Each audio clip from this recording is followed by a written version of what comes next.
Hello everyone, welcome back to my channel. If you're new around here, I make videos for anyone who's looking to try and improve their chess and club rating level, beginner level, any level really. I'm just documenting my chess journey, showing what I'm learning, showing how I'm trying to get better at the game, making opening theory videos, sharing my live games and all of that stuff.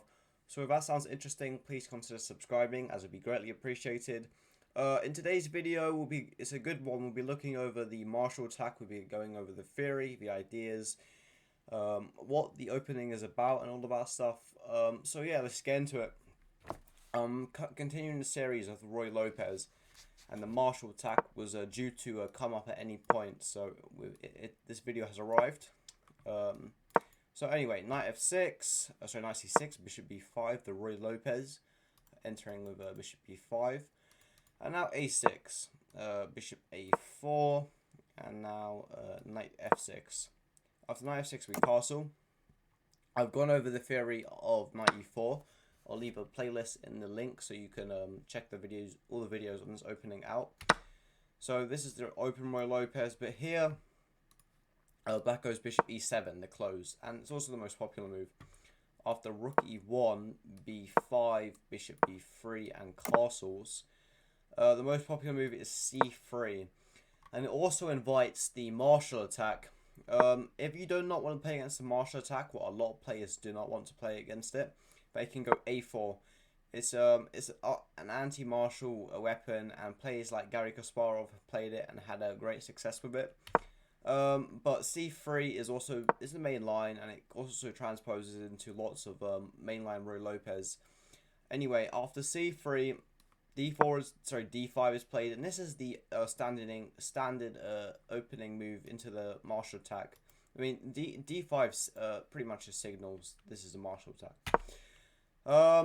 We take. I mean, there are some sidelines with like d4 or like d3. I don't know. They're almost anti-martials, but not really if you've allowed it, but I think they might maybe classified as anti-martials, or just different ways for white to deal with it. But the best way for white is to take. After knight takes, we take here, knight e5, knight e5, rook e5, and now the main move here is c6. And it's an interesting move. You'd think if you're giving up a pawn, you wouldn't want to kind of defend with c6. You'd want to play a more attacking move.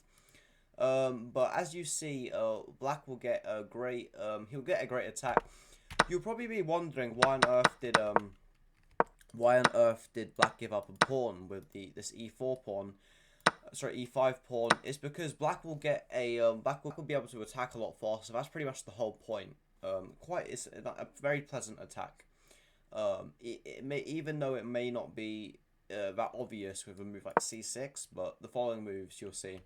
I just want to say the original time this was played, I believe, by Frank Marshall and Capablanca. I'm not sure what year it was, but Marshall had the black pieces, Capablanca, the great Capablanca. I'm sure if you haven't heard of him, he was I believe he was world champion, and he was pretty much the best player to ever come out of Cuba. And Frank Marshall, an American grandmaster, I believe he was extremely strong as well. I'm sure he probably won a load of awards and tournaments. But after rook e5, the move that Frank Marshall played all those years ago, and then opening is named after him, was actually knight f6. And Capablanca here, he had to think on his own time and try to come up with a way to refute it, as he'd never seen it before. And it was a very interesting game. It kind of went like this a bit, and yeah, it was very interesting. But what happens is that this was taken. I think it was after this. It was a very interesting game. I'll leave a link in the description to it if you want to see it. So that could be played. Although h3 in those lines is not. I mean, you could maybe just go d4.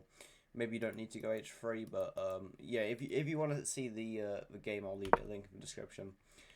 Okay, so after this knight f6 can be played, but c3 was played. After c3, we played d4, solidifying the center. putting a pawn in the center is normally a good idea. After rook d6, rook e1, and queen h4. Here we play g3. I'll let you work out why h3 doesn't work. You can pause the video if you want. The reason is after take, so this is taken, queen h3, and there's no way to really stop these ideas with bishop g2, for example. Say knight d2 is played. After this, and this is checkmate. So the only really move here would be like rook e5 to give up the rook. Well, it's not very good. Black's better here. So h3 cannot be played after c6, d4, bishop d6, rook e1, queen h5, g3 is played. And now queen h3 is the most popular, maybe with ideas of bishop g4 and trying to squeeze a mate in on the g2 square. And now here there's kind of two main moves. It's either rook e4, what g5 is the most common to stop queen h4, or the most common move here is bishop e3. After bishop e3, bishop g4, queen d3, after rook a to e8, knight d2, and rook e6, looking to maybe stack the rooks, maybe bring the rooks into the attack.